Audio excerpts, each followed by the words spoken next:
Halo guys, kali ini saya ingin bicara mengenai topik business resilience. Apa itu business resilience? Kalau di Indonesia kan sih artinya bisa ketahanan bisnis atau kelentingan bisnis. Itu adalah kemampuan perusahaan untuk bisa beradaptasi terhadap perubahan mendadak. Perubahan mendadak seperti apa?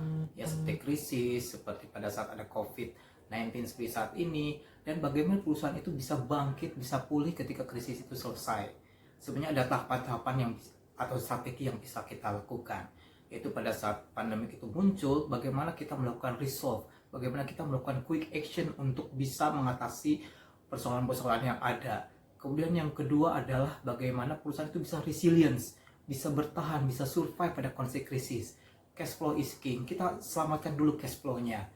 Kemudian yang ketiga adalah pada saat fase return, itu kita harus bisa mempersiapkan infrastruktur kita, mempersiapkan manpower kita untuk bisa beradaptasi dengan kondisi yang ada. Kemudian yang keempat adalah reimagine. Reimagine itu bagaimana kita melihat bisnis proses kita, apakah value proposition-nya itu masih relevan atau tidak.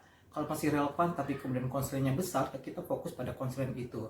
Tapi kalau kemudian value proposition-nya itu sudah tidak relevan lagi, sebaiknya kita menata ulang, melakukan bisnis proses re-engineering, mungkin at the end bisa bisnis model kita bisa berubah.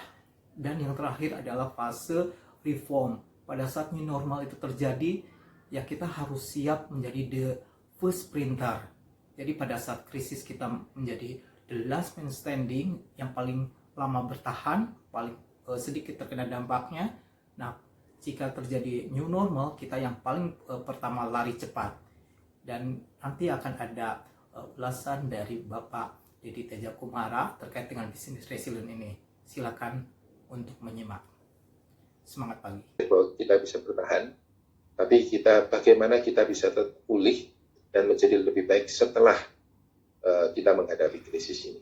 Nah, untuk itu ada 4A, Pak sekalian, yang tadi mungkin saya bisa bagikan. Yang pertama adalah acceptance. Secara pribadi, secara organisasi, kita harus bisa menerima kenyataan ini. Tidak saling menyalahkan, tidak menyesali masa lalu. Kita harus punya anchor kepemimpinan, kan? Ya, yang cukup kuat berdasarkan trust, hope, dan sebagainya yang tadi kita bahas. Lalu kita memang harus melakukan alteration. Nah, saya pikir yang alteration ini sudah pasti banyak kita lakukan, kan ya? Tapi untuk bisa melakukan alteration, sekalian, tolong ingat ada flexible, ada yang menjadi bagian dari flexibility, ada yang menjadi bagian dari density, yang tidak boleh dirubah. Apa yang menjadi density, kita perlu lakukan advanced thinking. Membayangkan tentang apa yang terjadi di masa yang akan datang. Sehingga dengan demikian kita tahu mana yang harus kita jaga hari ini, mana yang boleh dirubah dan mana yang tidak boleh dirubah. Advanced thinking kita butuh waktu di sana dan juga membayangkan tentang apa yang akan terjadi.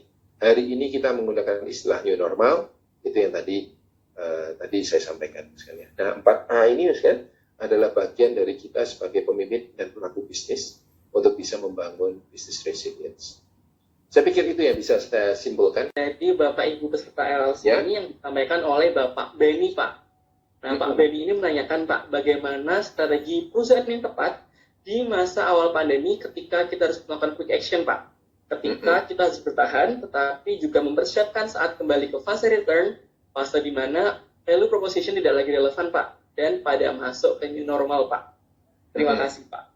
Ya. Jadi sebenarnya kita bisa gini, dalam proses business resilience ini ya, walaupun tadi saya katakan kita berpikir advanced thinking dan sebagainya, pada kenyataannya proses berjalannya itu tidak berarti selalu pada sekali waktu. Ya. Sangat normal ketika ada krisis terjadi di situ, saya kemudian pokoknya saya bisa harus tetap mengambang di air ini. Itu sangat normal. Kalau saya ajak orang-orang yang seperti itu mikir dulu, entar dulu. Karena kalau udah ngambang ada seperti apa, gitu ya, dan sebagainya. Mungkin akan ngomong ngambang aja belum kok, Anda nanya saya kalau setelah ngambang mau seperti apa. Situasi psikologisnya memang tidak memungkinkan untuk seperti itu. Jadi quick action yang ada dilakukan di situ mungkin adalah suatu proses untuk membuat kita tetap bisa beroperasi dulu, tetap beroperasi, business continuity. Yang kedua adalah bagaimana untuk membuat cash flow kita tetap ada dulu, sekalian. Nah, itu biasanya yang dilakukan. Itu biasanya tahap awal, sekalian, ya kan? Nah, setelah itu settle itu kadang-kadang bukan kondisinya yang settle, tapi psikologis kita udah settle, kita sudah nggak kaget dulu, kita sudah nggak kaget lagi, kita sudah lebih tenang, misalnya bahwasanya 3 bulan ini kan saya rasa setelah 3 bulan kita lebih tenang dibandingkan pada bulan Maret ya, gitu kan. Masalahnya belum tentu beres, tapi secara psikologis kita udah settle. Di situ kemudian kita masuk pada tahap yang kita sebut tadi betul Pak, tahap return. Tahap return ini kita memikirkan bagaimana kita mau kembali. Nah, tapi biasanya kalau kita pakai konsep ini, di waktu kita memikirkan tentang return, misalkan kembali ke sana, juga ada proses seperti reimagining, memikirkan ke depan tentang new normal dan sebagainya, misalnya. Nah, tadi saya bantu, misalkan, apa sih, gimana sih bayangkannya new normal? Tadi advanced thinking tadi mungkin bisa membantu kita berapa lama? Oke, 6 bulan sampai 12 untuk naik, 2 tahun untuk kembali pada titik semula, 2 sampai 3 tahun untuk kembali pada titik semula. Lalu apa yang menjadi new normal? Coba dong kita cari yang menjadi ketidaknyamanan, traumatik, dan sebagainya untuk menemukan kira-kira new normal kita seperti apa. Kalau itu nanti terjadi, value proposition kita masih relevan nggak? Apa yang bisa kita tawarkan ya di masa depan kalau pengalaman traumatik itu akan mengubah begini. Kalau kenyamanan ini akan berjalan terus, misalnya. Apa yang harus saya tawarkan kalau ketidaknyamanan ini membuat mereka jadi back to normal, misalnya.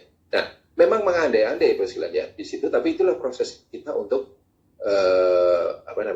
melihat lagi. Kira-kira begitu, yang mungkin bisa saya jawab untuk Pak Benny.